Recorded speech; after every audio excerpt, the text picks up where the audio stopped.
I come to you this morning after days of intentional and deliberate silence, and of course personal meditation, to address today two issues on my next plan in the fight for the total liberation of our nation.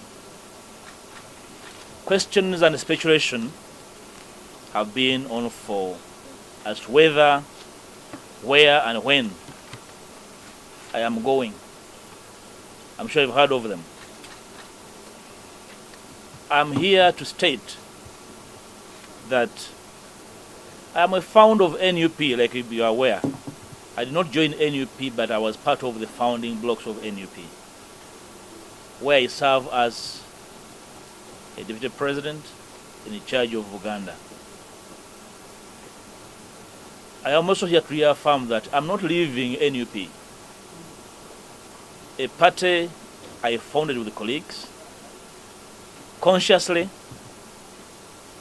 and I'm not here to do anything to destroy or kill it. At least I'm not invited to do so at this moment. At least nobody has moved me to the level of even thinking about deserting a party I founded.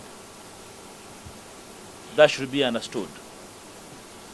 So whoever thought that they're hounding me out of NUP, I'm here to assure them that whichever indiscipline, mismanagement, mischievous maneuvers we are going to be in.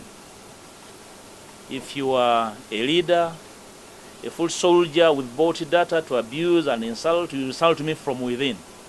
And I'm here for keeps. Secondly, I've seen a copy of a letter circulating on social media. The owner of the copy is visible from the bottom of the letter. The letter is addressed to the Right Honourable Speaker of Parliament, and I'm only informed of the contents by copy. I will not respond to that letter, except to restate my position as communicated earlier to the party and the nation, that I affirm the fact that I confess no wrongdoing, whether in law or elementary common sense. The position of the law has been clarified to whoever wished to understand, but not to deliberately slander, and those who know deliberately wanted to slander me, or to gain short-term political capital out of the current situation. So I did state my position. It is the position of the law and the common sense. I wish to reassure all comrades in the struggle for a fair Uganda that my commitment has never waned, that I'm not and shall never be part of any form of corruption.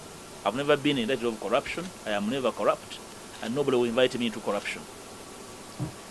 So when we find ourselves disagreeable on anything in our midst, as a party, as change-seeking forces, we must find mechanisms for mature resolution, which is different from grandstanding and desire to settle political scores at the expense of reputations of comrades with whom we struggle to offer the country better leadership. Ugandans must be encouraged, and I'm here to encourage Ugandans at all times to question the decisions of their leaders, especially those in higher offices that make a decision on their behalf and acting on their behalf. In the current circumstances, it's not difficult to tell that the objective was never on accountability, because no one provides accountability on social media or at press conferences. The previous days have cast much doubt within the Ugandan populace and our partners beyond our borders is whether our party is capable of handling Hominga's tasks of liberation and effecting solutions to the political and social challenges of our country. We must regain public confidence as NUP and as the opposition, trust and demonstrate that we are worthy the people's support in leading the charge for change and transformation the Ugandan masses are yearning for.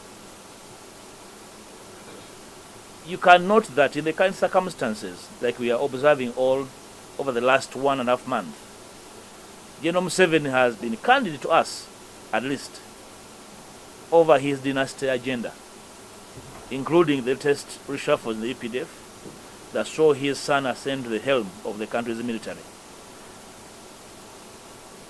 Unfortunately, the largest opposition party in the country looks clueless and unable to guide its bruised cadreship on what next. Even the renewal of the term of the EC commissioners, who bungled and defeated with the last election, did not raise the curiosity of the largest opposition party in the country.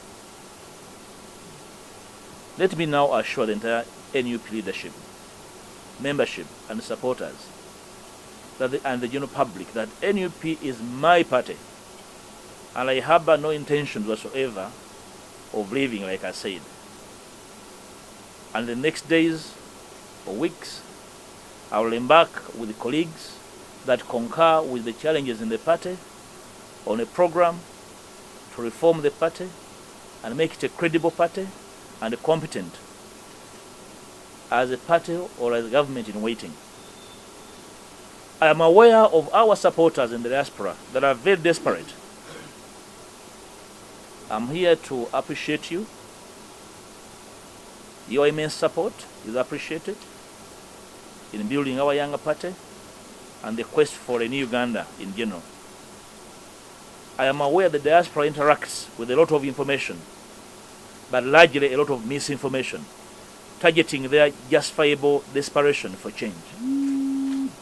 I pledge to you my availability and the clarity of mission and purpose in whatever we do to change the trajectory of our nation.